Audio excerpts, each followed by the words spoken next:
পঞ্চম শ্রেণীর শিক্ষার্থীরা আসসালামু আলাইকুম। আশা করি তোমরা সবাই ভালো আছো। আজকে ক্লাসে আমি অনুশীলনী 11 ক 4 থেকে 6 নম্বর এই তিনটি অঙ্ক আলোচনা করব। সবাই খেয়াল করো, 4 নম্বর অঙ্ক আছে, লতিফ বাজারে গিয়ে 3.5 কেজি চাল 8 গ্রাম মানে হচ্ছে হেক্টোগ্রাম সবজি এবং 2400 গ্রাম মাংস কিনলেন। তিনি মোট কত কেজি বাজার করলেন? দেখো এইখানে ঠিকই কেজি আছে, কিন্তু এইখানে আসছে হলো হেক্টোগ্রাম আর এখানে আসছে হলো গ্রাম। তার মানে আমাদের আর উত্তরে চেয়েছে কত কেজি, তার মানে আমাদের এই সবগুলোর কেজি বানাতে হবে।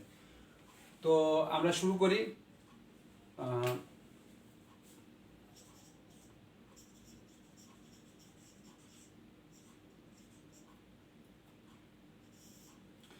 তো চাল কিনলেন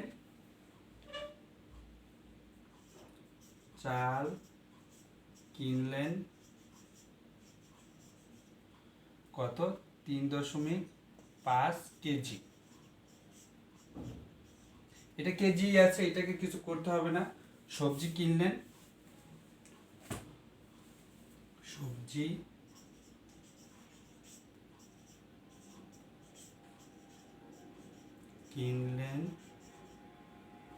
8 গ্রাম। তো এইটাকে আমাদের বানাতে হবে কেজি মানে কিলোগ্রাম বানাতে হবে। তো আমরা কি শিখেছিলাম? মিলি, সেন্টি, ডেসি, মিটার, ডেকা, হেক্টো, কিলো। কেজি অর্থ কিলো। তো আমাদের কি বোঝাচ্ছে যে হেক্টর থেকে কেজিতে যেতে হবে, তার মানে উপরে থেকে আমাদের কিসে যেতে হবে? নিচে যেতে হবে। তো তখন আমাদের উপরে থেকে যদি আমরা নিচে যাই তাহলে আমাদের কি করতে হবে? ভাগ দিতে হবে। আমি আবার এখানে একটা কথা বলে রাখছি, এটা হলো আমার আগে একটা ভিডিও আছে পরিমাপের সূত্র নিয়ে আলোচনা, ওইখানে বিস্তারিতভাবে আলোচনা করা আছে। তো হেক্টোগ্রাম থেকে যে সময় আমরা কেজিতে চলে যাব, কিলোগ্রামে চলে যাব, মানে উপরে থেকে নিচে যাচ্ছি। উপরে থেকে নিচে গেলে আমাদের ওই সংখ্যাটা দিয়ে কী করতে হবে? ওই সংখ্যা মানে কত হেক্টোগ্রামে 1 কেজি? 110 হেক্টোগ্রামে 1 কেজি, অর্থাৎ 10 হেক্টোগ্রামে 1 কিলোগ্রাম। তো এই 10 দিয়ে আমাদের এটাকে ভাগ করতে হবে, যেহেতু আমরা উপরে থেকে নিচে যাচ্ছি। তো আমরা ভাগ করি, তাহলে হবে কত? 8/10। তাহলে এটা হয়ে যাবে কেজি হয়ে যাবে। এখন ভাগগুণ দেওয়ার পরে আমরা যেটা তৈরি করতে চাচ্ছি ওইটা হয়ে যাবে। তো এটা ভাগ করলে হবে 0.8 কেজি। এটা কিভাবে আমরা একবারে করতে পারি? দেখো, যেহেতু এখানে 10 অর্থাৎ একটা শূন্য আছে, মানে একের পরে একটা শূন্য আছে, সেহেতু ভাগ করলে আমাদের এক অঙ্ক বাম দিকে চলে যাবে। তাহলে আমাদের এক অঙ্ক মানে একটাই অঙ্ক আছে বাম দিকে, এই যে বাম দিকে দিলাম কেজি। এটা 7 নম্বর অধ্যায়ে আমরা দশমিকের গুণ ভাগ যখন করেছি তখন এটা নিশ্চয় তোমরা শিখেছ। এরপর আসছে কি? মাংস কিনলেন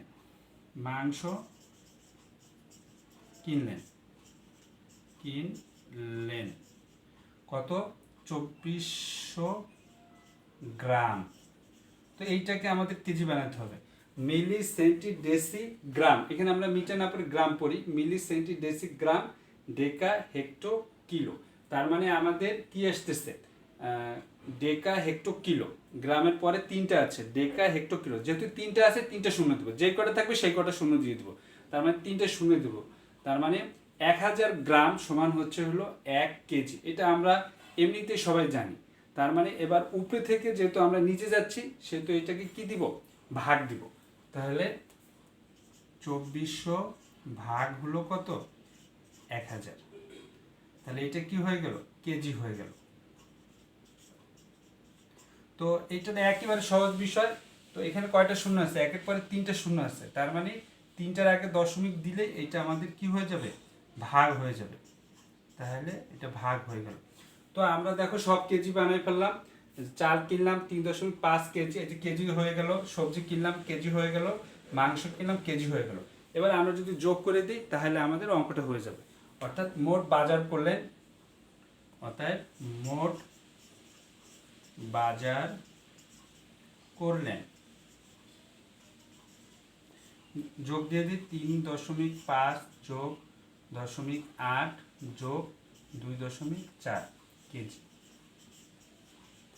তো আমরা যদি যোগ করি, সেক্ষেত্রে এখানে একটা কথা বলে রাখি, দশমিকের আগে যদি কিছু না থাকে তাহলে আমরা একটা শূন্য ব্যবহার করতে পারি, করলে হবে না করলেও হবে, এটা কোনো ধরাবাঁধা কোনো নিয়ম নেই। তো আমরা এখন দেখো যোগ করি, 4 আর 8 12 আর 5 17 7, হাতে কত 1। দেখো সবার আগে দশমিক আছে, এই জন্য একটা দশমিক দিয়ে দিলাম। 1 2 এর আগে কত 3, এখানে কেউ নাই, তাহলে 3 আর 3 কত 6 কেজি, 6 কেজি, 6.7 কেজি। তার মানে আমাদের লতিফ বাজারে গিয়ে 6.7 কেজি বাজার করলেন, 6.7 কেজি কি করলেন বাজার করলেন।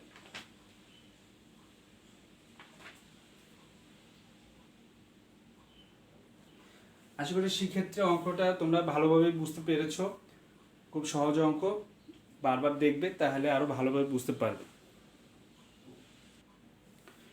দেখো সেক্ষেত্রে এবার 5 নম্বর অঙ্কে আছে হলো একটি বইয়ের ওজন 124 গ্রাম, 80টি বইয়ের ওজন কত কেজি। ওইখানে আছে গ্রাম, এখানে আছে হলো কি আমাদের কেজি। তো আমরা আগে 80টি বইয়ের ওজন বের করি। একটি বইয়ের ওজন, একটি বইয়ের ওজন 124 গ্রাম, 124 গ্রাম। তাহলে আমাদের কয়টি বই আছে 80টি, 80টি বইয়ের ওজন 124 গুণ 80 গ্রাম। এটা আমরা গুণ করি, এটা আমরা পাশে হিসাব করে নিতে পারি, একবারও করতে পারি। এইটা ক্লাস 4 এ ছিল যে সহজ পদ্ধতিতে আমরা গুণ করব। এই শূন্যটা মনে মনে বাদ রাখবো, হ্যাঁ এই শূন্যটা মনে মনে বাদ রাখবো, তো গুণ করে দিই। 4 8 32 এর 2, হাতে হলো 3, 8 2 16 আর 3 19, হাতে হলো 1, 8 আর 1 কত 9, 8 8 আর 1 হচ্ছে 9। তাহলে এই যে মনে মনে যে শূন্যটা বাদ দিয়েছিলাম সেটা এবার বসিয়ে দিব। তাহলে এত কি হয়ে গেল গ্রাম। আবার বলছি, এই শূন্যটা মনে মনে বাদ দিয়ে ধরবো, তারপর 8 দিয়ে গুণ করলে এই যে 992 হবে, আর এই যে শূন্যটা বাদ দিয়েছিলাম এইটা এখানে বসিয়ে দিব। তাহলে কত হলো 9920 গ্রাম। তাহলে এইটাকে আমাদের কেজি বানাতে হবে। তো আমরা কি জানি যে 1000 গ্রাম সমান হচ্ছে 1 কেজি। তাহলে এইটা আমরা এইভাবে ভাগ দিই, আমরা পাশেও ভাগ দিতে পারি, এইভাবে ভাগ দিতে পারি, আমাদের সব রকম শিখে নিতে হবে। পাশেও ভাগ দিতে পারি, এইভাবে ভাগ দিতে পারি। এবার তাহলে আমরা দশমিক কি হবে, দশমিক আনতে গেলে কি হবে, এটা দশমিক হবে আর কি। তাহলে দেখো কয়টা শূন্য আছে 1 2 3। সেক্ষেত্রে এইখানে একটা বিষয় তোমরা জানো, আবার উল্লেখ করছি, যে আমি যে বারবার এরকম কয়টা শূন্য আছে 1 2 3টা হিসাব করছি, এইটা হতে গেলে অবশ্যই কিন্তু 1 থাকতে হবে। তার মানে 10 100 1000 10,000 এইভাবে থাকতে হবে। যদি এখানে মনে করো 5 আছে তখন কিন্তু এই হিসাবটা করলে হবে না, 4 আছে এই হিসাবটা করলে হবে না। এখানে অবশ্যই 10 100 1000 10,000 1 লাখ 10 লাখ এরকম থাকতে হবে, মানে একের পরে শূন্য থাকতে হবে। তাহলে দেখো এখানে কয়টা শূন্য আছে 1 2 3, একের পরে 3টা শূন্য আছে। তাহলে এটা যদি ভাগ, তাহলে আমাদের ডান থেকে বাম দিকে আসবে। তাহলে 1 2 3, 3টা অঙ্ক আসলো 9.920 কেজি। তাহলে এটা আমাদের কি হয়ে গেল কেজি। তো এইখানেও আমাদের ভুল হয়েছে লেখা, এটা হবে কি কেজি, ভাগ দেওয়ার পরে এটা কেজিতে হয়ে গেল কেজি, কেজি। তো সেক্ষেত্রে এখানে আরও একটা কথা মনে রাখতে হবে, সেটা হচ্ছে দশমিকের একেবারে শেষে যদি শূন্য থাকে, শেষে একেবারে শেষে যদি শূন্য থাকে, দশমিকের পরে কিন্তু বলছি, দশমিকের পরে একেবারে যদি শেষে থাকে এটা আমরা বাদ দিয়ে লিখতে পারি। তো এইটা তোমরা বাদ দিয়ে লিখবে। তাহলে কত হলো 9.92 কেজি। তাহলে আমাদের 80টি বইয়ের ওজন হয়ে গেল কত 9.92 কেজি। সেক্ষেত্রে এবার 6 নম্বর অঙ্কটা খেয়াল করো, 8 জন লোকের ওজন 451.2 কেজি। 8 জন লোকের ওজন 451.2 কেজি, তাদের গড় ওজন কত হেক্টোগ্রাম, তাদের গড় ওজন কত হেক্টোগ্রাম। তো 8 জন লোকের ওজন মানে 8 জন লোকের মোট ওজন, তাহলে 8 জন লোকের গড় ওজন আগে আমাদের 8 দিয়ে ভাগ করে বের করতে হবে। তোমরা গড় অধ্যায় শিখেছো, নিশ্চয় মনে আছে। তাহলে 8 জন লোকের মোট ওজন, 8 জন লোকের মোট ওজন কত 451.2 কেজি। তাহলে 8 জন লোকের গড় ওজন কত হবে, এটাকে আমাদের 8 দিয়ে প্রথমে ভাগ করতে হবে, এত কেজি। তো ভাগ যদি করতে হয় তাহলে আমরা এখানে করি 8 ভাগ 2, 5 আটা 40 থাকলো 5, 1 নামালাম 6 আটা 48, 3 1 নামালাম 3 আটা 24, 7 2। এবারে যে দেখো দশমিক চলে আসছে, দশমিক চলে আসলে আমাদের এখানে